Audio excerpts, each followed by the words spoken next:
Queria agradecer o convite pelo Celso, pelo Paulo, e agradecer também o doutor Iglesias, porque ele me deu uma certa tranquilidade, quando ele colocou aqui praticamente a última frase. Os protocolos, os estudos que se baseiam as condutas de hoje são de 10, 12 anos atrás. E eu saí catando protocolos novos, resultados novos para apresentar, e não tinha. Pequenos estudos não randomizados, pedacinho de estudo aqui e outro ali, muito confusos realmente. Então essa colocação final me deixa muito mais tranquilo, que não é só a radioterapia, mas a cirurgia também parece que baseada em estudos antigos. Primeiro slide, por favor. Esse aqui? Então, isso já foi colocado. Hoje é um tumor a quarto mais frequente. Quando eu comecei a minha carreira, o câncer de colo uterino é quem enchia os serviços de radioterapia, e principalmente com doenças extremamente avançadas, estado 2B, 3B, eram a rotina. E nessa época, falando em linfonodo sentinela, a gente fazia muita linfografia para tentar definir quais seriam as pacientes que teriam radioterapia em linfonodos paraórticos. E realmente, a drenagem é completamente caótica, principalmente quando você tem metástases em linfonodos no caminho ascendente da linfografia. Essa é a situação atual do câncer de colo uterino. Os tumores iniciais estão para a cirurgia, e os tumores 1B1 maior que 2 centímetros ficariam com a radioterapia ou eventualmente com a cirurgia, e seguida de radioterapia adjuvante nos casos em que as margens foram comprometidas, havia linfonodos comprometidos, que seriam os casos de pior prognóstico, infiltração parametrial. De 1B maior que 2 centímetros para frente, a radioterapia, o tratamento seria a radioquimioterapia. Radioterapia e quimioterapia baseados em protocolos envolvidos nos anos 90. Foram publicados em 99, foi uma grande novidade, havia anúncios, olha, atenção, vai sair uma coisa importantíssima sobre o colo uterino, e era a associação de radioquimioterapia. Isso veio se confirmar numa meta-análise já no final de 2010, em torno daí, que cristaliza a ideia de radioquimioterapia associadas, utilizando cisplatina nos tumores localmente avançados. Eu vou fazer uma pequena comparação e vou contar um pouquinho de como a radioterapia mudou nos últimos anos e o que a gente tem de resultado. Isso era a drenagem linfática, associa-se aí o colo de útero e paramétrio, e se desenhava o campo de radioterapia em 2D com duas radiografias, uma em AP e outra em perfil. Esse era o campo antero-posterior, esse era o campo lateral, e nós fizemos uma reconstrução do que a gente fazia. E isso mostra claramente o primeiro slide, que você deixa, eu vou chegar aqui, você deixa doença, nesse caso aqui, que nós programamos num sistema de planejamento extremamente moderno, mas com técnica antiga, você deixava a ilíaca esquerda, parte de paramétrio completamente fora da radioterapia, da área irradiada, quando você utilizava a técnica 2D há alguns anos atrás. Nesse caso, você deixaria muita doença de fora, e os resultados certamente seriam desanimadores. A partir dos anos 90, e no Brasil, no começo, principalmente no Rio de Janeiro, dos anos 2000, chega a técnica conformacional. Nela, nós conseguimos definir volumes, né? Desenhar as áreas que queríamos tratar, desenhar as áreas que queríamos defender,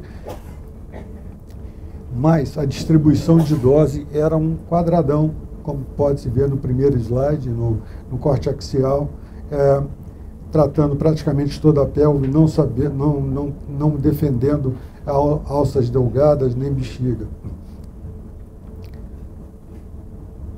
Bem, isso é que muda tudo.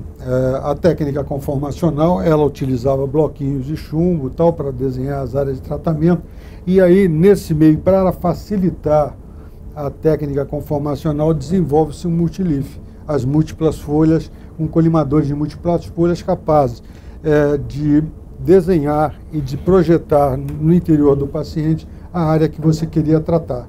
E a partir do multileaf é que nasce a radioterapia, o IMRT, a intensidade modulada, porque somente com o multileaf é que se permite fazer a intensidade modulada.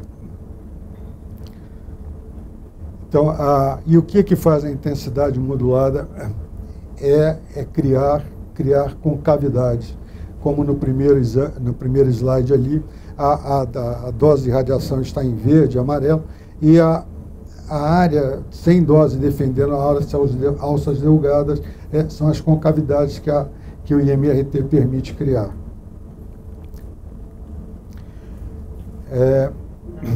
Então, essa é uma comparação de 3D conformacional no primeiro slide e no segundo slide ao IMRT.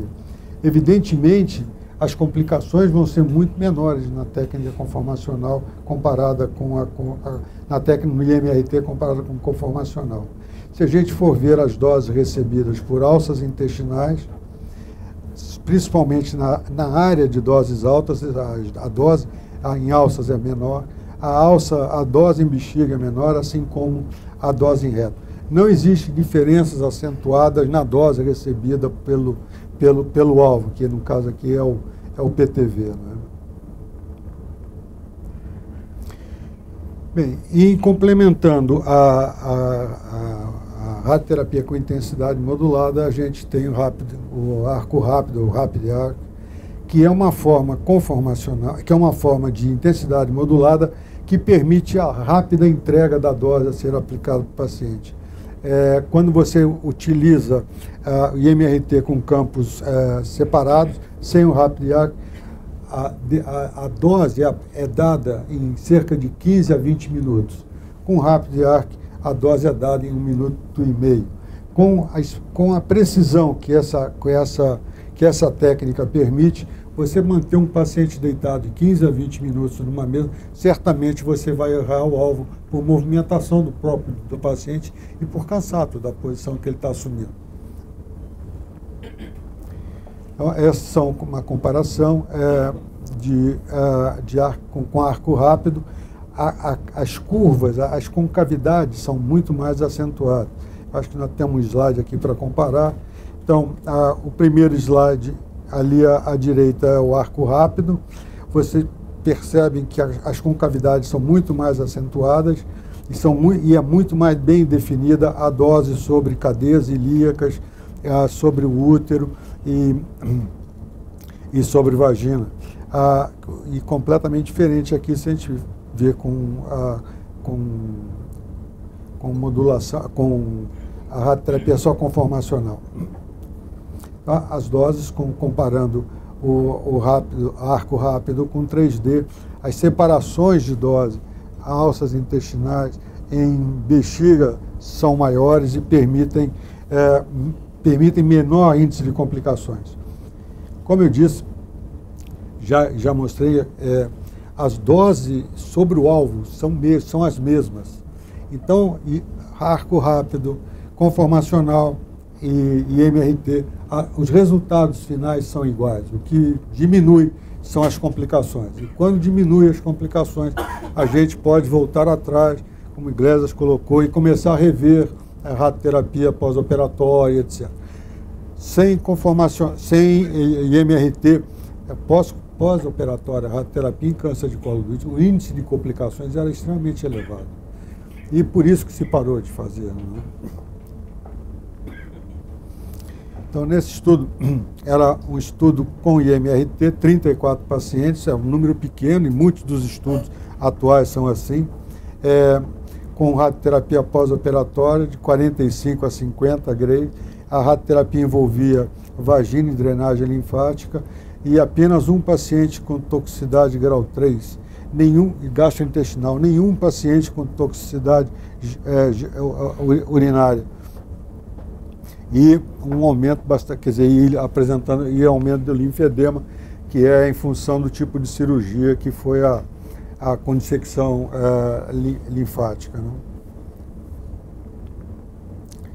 Então, esse estudo mostra que o IMRT ele pode trazer redução dos efeitos colaterais e, eventualmente, se a gente projetar esses resultados de colo uterino, o que aconteceu com próstata, eventualmente a gente vai poder aumentar essas doses finais e talvez obter resultados melhores. Por enquanto, a gente só está avaliando a toxicidade. Esse slide é também utilização da radioterapia a respeito de toxicidade. Os resultados da sobrevida são os mesmos, não houve diferença, tanto no colo de útero operado, alguns casos são operados, outros casos são de tratamentos de baixo, os últimos casos são de tratamento exclusivo, com rádio eventualmente químico. A sobrevida não muda, também a falha local muda muito pouco, independente do método que você está utilizando, mas o que muda de forma intensa são as toxicidades, tanto agudas quanto tardias. Toxicidades tardias extremamente baixas comparadas com os métodos tradicionais. As agudas são eminentemente hematológicas. Outra comparação nesse trabalho de Gandhi, que é publicado no Jornal Vermelho em 2013, também um número pequeno de pacientes. Vocês notem como é pequeno o número de pacientes avaliados com IMRT e arco rápido. Os pacientes com 2A e 3B, os resultados de 3D e IMRT são idênticos em termos de sobrevida global e sobrevida livre de doença. Entretanto, a toxicidade, a diferença é gritante de toxicidade gastrointestinal e geniturinária. O que também mudou além, na radioterapia não foi só a irradiação externa com as técnicas que já estão acostumadas. A bracterapia também mudou, baseada em imagens, baseada em tomografia e ressonância. Esse era o clássico que se tinha, eram os aplicadores, esses aplicadores clássicos têm a forma mais moderna, são levezinhos, são de alumínio provavelmente. E a curva clássica da pera invertida, né, que se tinha com a radioterapia, com a bracterapia. E era uma queda, e há uma queda de dose em bracterapia tão intensa que se decidiu lá no começo da radioterapia, nos anos 30 do século passado, se definia a dose da radioterapia no chamado ponto A. É um ponto lá que parece que era ali que o ureter cruzava com a artéria uterina e tal, e se dava o valor de dose nesse ponto, porque não se consegue dar uma dose num volume em bracterapia.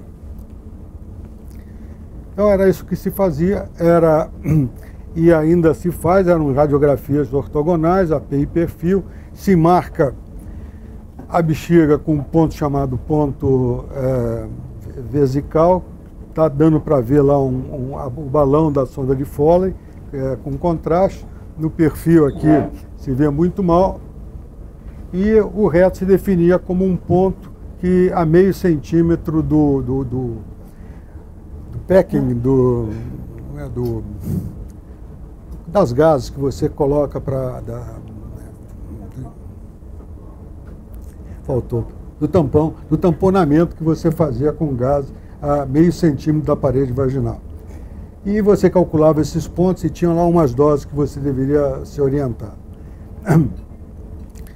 Mais recentemente, utilizando tanto a ressonância quanto, principalmente a ressonância, porque as imagens de ressonância são muito melhores dos tumores de colo uterino do que a tomografia, as imagens ginecológicas são muito melhores com ressonância. Mas se desenvolveu então, foram desenvolvidos aplicadores que pudessem ser utilizados tanto em tomografia quanto em ressonância. Esses são os aplicadores que nós dispomos hoje lá na COI, próprios para tomografia computadorizada. Esse é o aplicador clássico e esse é o cilindro vaginal, caso haja necessidade de tratamento de cilindro. E se consegue imagens em 3D na bracterapia. E essas imagens em 3D começam também a mudar os conceitos de bracterapia. Não se fala mais em ponto A e ponto B que me adianta? Porque se eu desenho o colo uterino ali em azul, que é o meu alvo, a distribuição de dose, a dose clássica no ponto A, no ponto A é aquela curva em vermelho. Eu tenho colo de útero fora da área de interesse, fora da área de tratamento e colo uterino subdosado. Então, quando você começou a passar do planejamento em 2D de bracterapia para planejamento em 3D, você descobre que a dose no colo uterino variava em até 40% da dose que era nominal. Segundo, a dose no ponto A subestimava a dose no colo uterino e a dose também no reto, na bexiga, era subestimada. Então, a partir do 3D, praticamente nós estamos começando do zero em bracterapia em termos de dose. E foram desenvolvidas como GTV, CTV, PTV, são siglas já conhecidas na irradiação externa. Desenvolvemos o GTV, continua o mesmo.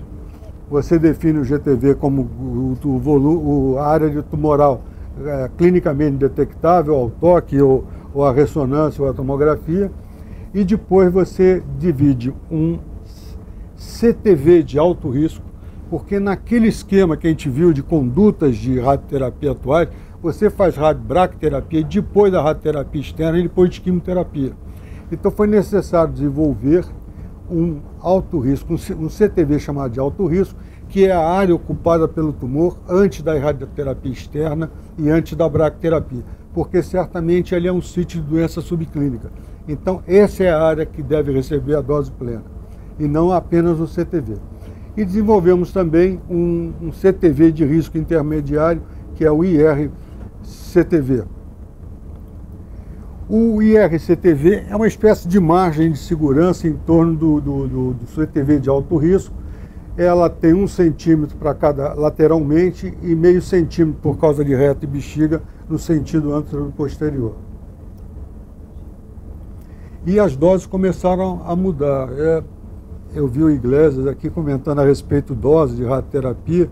Então vamos lá, essas doses de radioterapia em bracterapia que vocês vão começar a ouvir são doses que é um somatório. Como é que você chega a essas doses de 85, 90, 85, 75 grays no colo uterino? É um somatório da bracterapia com a radiação externa. E esse somatório também vai dizer para a gente de limitações impostas pelo reto e pela bexiga. Esse é um somatório, mas você não pode somar coisas diferentes, né? Muito diferentes. A dose da bracterapia, por exemplo, se faz muito, 4 vezes 700 centigraus no ponto A. Essa dose não pode ser comparada a um fracionamento de 5 semanas. Então existe uma fórmulazinha em radioterapia que a gente transforma essa dose. Então 28 grays dado uma vez por semana em 4 frações corresponde em torno de 4 a 4.500 grays se você for fracionando. Daí essa dose aqui de 85 grays, né? Então, o que acontece hoje com a bracterapia de alta taxa de dose é uma tentativa de padronizar doses. Mas o que se pode ter, e esse é um trabalho francês a respeito de radioterapia controlada por imagem, bracterapia, é um trabalho com 2 anos apenas de segmento, comparando 2D com 3D. Não eram pacientes randomizados, mas era um estudo de avaliação. É interessante, eu não sabia que existia isso na França. É um grupo de avaliação de técnicas custosas, caras, né? E com técnicas inovadoras. Então, eles, para comparar a bracterapia, se valia a pena fazer radioterapia, bracterapia com controle por imagem ou a velha bracterapia em 2D, avaliaram os 2 grupos. E o controle local foi praticamente a mesma. As complicações é que foram completamente diferentes. Outro estudo, alguns outros estudos, como disse, pequenos estudos, sem randomização, mostrando basicamente os resultados muito semelhantes, mas a toxicidade é bastante menor. Outro estudo de BRAC guiada por imagem desse grupo é tailandês, onde foram se arrumar trabalho, né? E é muito parecido com o nosso, na realidade, né? Mostrando também que, embora o follow-up é curto, o número reduzido de pacientes, são promissores os resultados quanto à diminuição da toxicidade.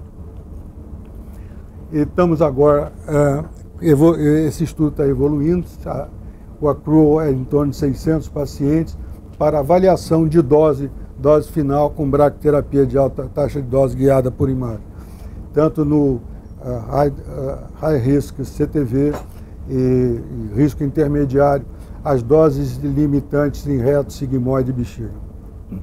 Ainda estão recebendo doentes nesse grupo, nesse estudo.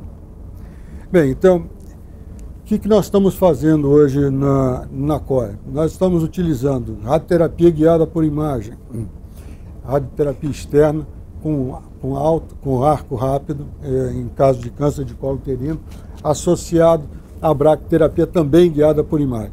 Como existe uma certa dificuldade a gente definir doses em radioterapia guiada por imagem, a gente precisa pegar a mão, a gente precisa encher a mão e começar a falar com mais segurança, nós estamos utilizando as duas coisas. Definimos dose como se fosse um tratamento em 2D, fazendo imagem, e anotamos esses valores em 2cc de reto, 2cc de bexiga, dose no CTV, quando você consegue definir o CTV com tomografia computadorizada, já que a gente não dispõe de uma ressonância para fazer a bracterapia. Era isso que eu tinha que colocar, o que a gente está fazendo na COE atualmente. Obrigado.